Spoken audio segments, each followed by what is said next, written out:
Тешко ли е да се задржаш студентите на вашиот факултет, покрај големата конкуренција во државава? И оваа тема беше актуелна исто така пред 3 години, дали како 3-4 години веќе како приватните универзитети ќе ја прифатија таа одлука на владата која што отвори многу дисперзирани оделенија, се отворија нови универзитети. Мислам дека ФОН во тој момент одигра една да речем добро менаџерски изигра и инвестираше уште повеќе во зголемување на квалитетот и капацитетите на постоечките универзитети и оделенијата кои што ги имаме, и мислам дека тоа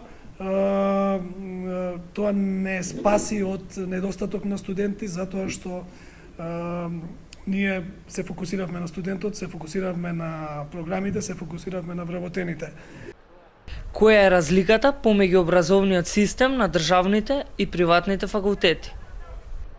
Не само кај нас, туку и во светот, универзитет до универзитет има своја разлика. Прво, според својата организациона поставеност или хиерархиска поставеност, според она што како програми или како курикулум им се нуди на студентите, и третиот дел е повеќе насока на наука и истражувачки области.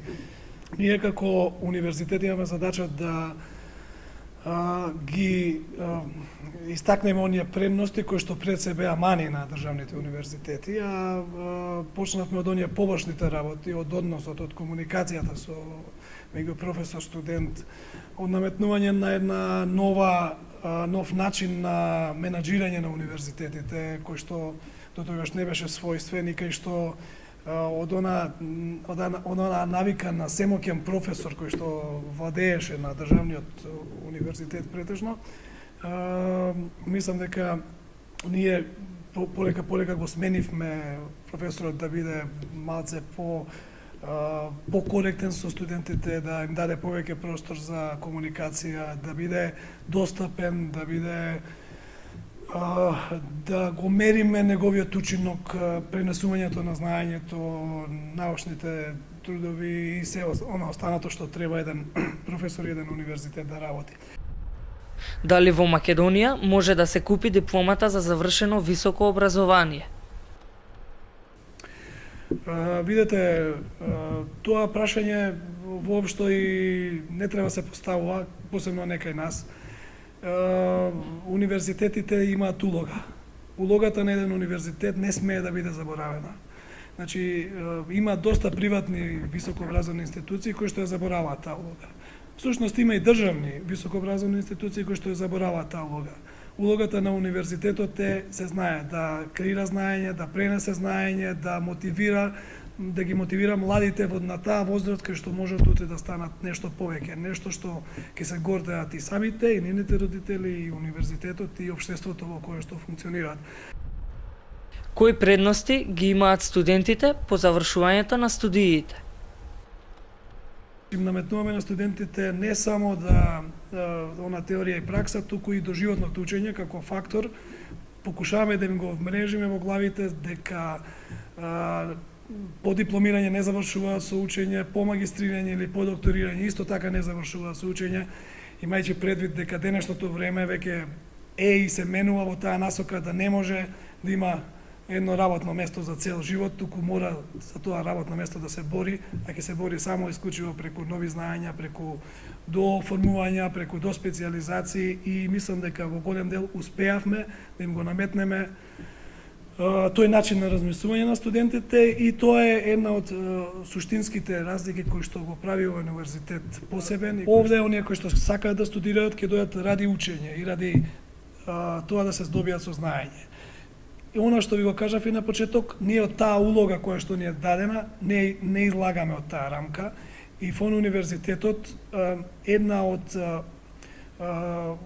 причините за нашиот успех е токму и таквиот однос кој што го имаме. Да, помагаме на студентите да научат повеќе, помагаме и на оние кои што не можат некој дел од некоја материја да се овладаат, меѓутоа сето тоа е направено со цел да ги стимулираме да има видлив ефект и да не само студентот, туку и ние како менеджмент ја осетиме осетиме таа врска помеѓу студент-професор, помеѓу студент и работодавците, помеѓу професори и работодавците, значи тој круг кој што го имаме ние овде, мислам дека ниту еден друг универзитет го нема, затоа што еве неколку кампањи кои што ги тераме, кои што возможуваат практична настава, например фабрика на знаење вработува преку 50 кандидати во година.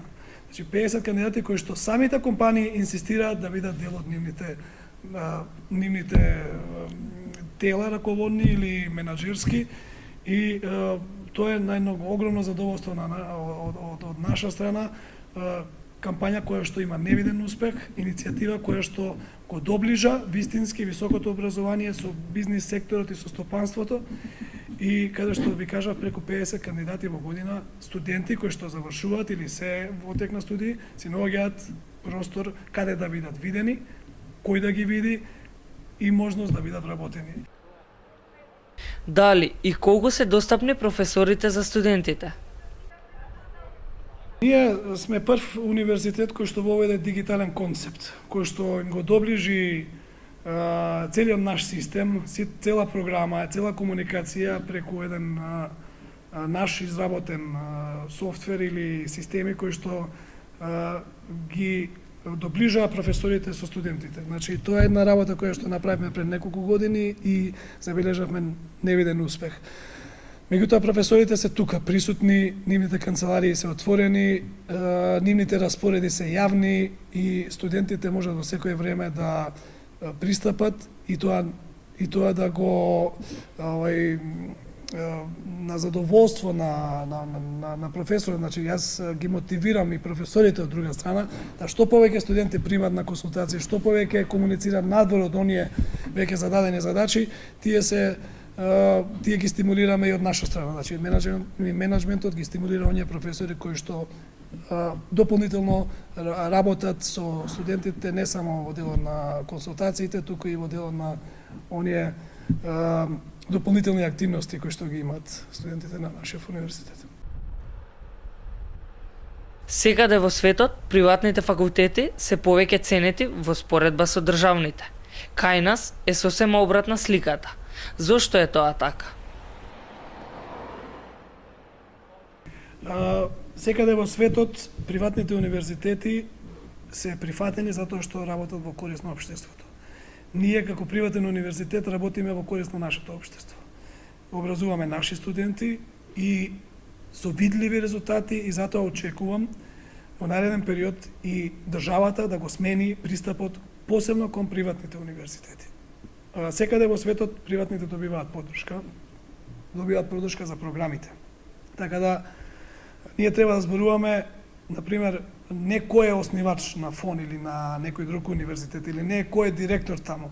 Туку ајде да збориме кој што произведува, кој какви програми има, кој во која насока допридонесува за општеството.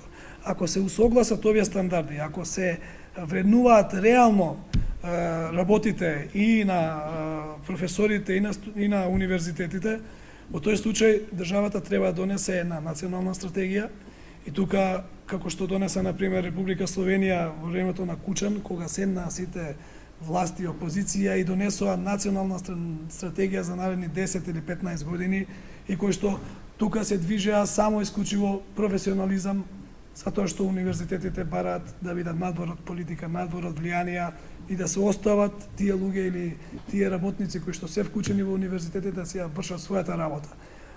Образованието нема експериментирање и со образованието мора да се направи многу повеќе, да се инвестира многу повеќе, многу малку одат не само ние што немаме никаков придонес од државата, иако сме обврзници, тука и во државните универзитети и самата држава многу мал процент, 1% ли од GDP инвестира во образованието, за разлика од Соединетите Американски држави, да речеме, кои што 11-12% од нивниот GDP одат само за образование и за инвестиции во образованието.